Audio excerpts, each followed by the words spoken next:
TIA has hugely impacted our district. Our biggest thing that's helped with it, we went with the SLO growth measure, which means our teachers had to really dig down into their TEKS, learn a foundational skill, and really evaluate how growth happens with our students. It isn't just about the STAR score at the end. It's really about what steps do we take to make our students learn.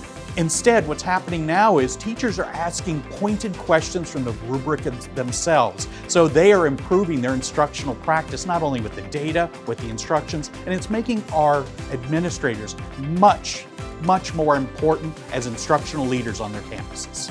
When we began, we took the road less traveled. We said we're going to do it with all of our teachers. Pre-K through 12th grade, we're going to implement SLOs, and we did it on the year we were coming back from COVID. And so if you want to talk about the road less traveled, that was the road less traveled.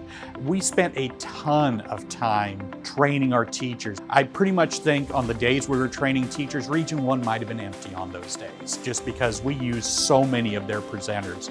And it happened all throughout that year. The key thing with this was when we went all in, it was highly stressful, but I think it unified our district towards the goal of really improving student instruction, because that's what TIA is all about.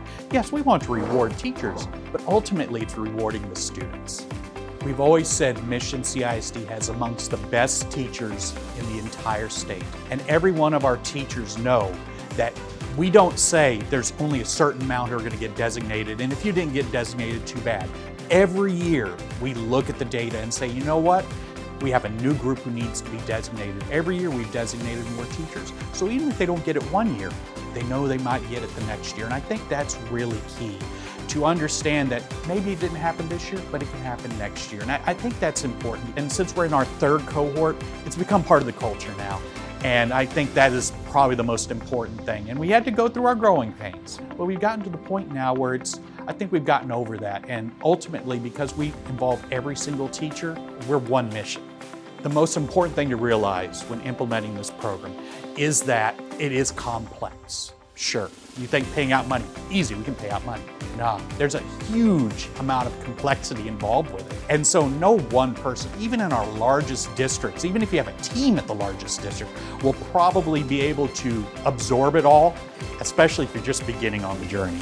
Region 1 offers the level of expertise, content, and sometimes just a good ear to let us sound off on some things so that we can go forward and make sure that we make the best system that we can for our district.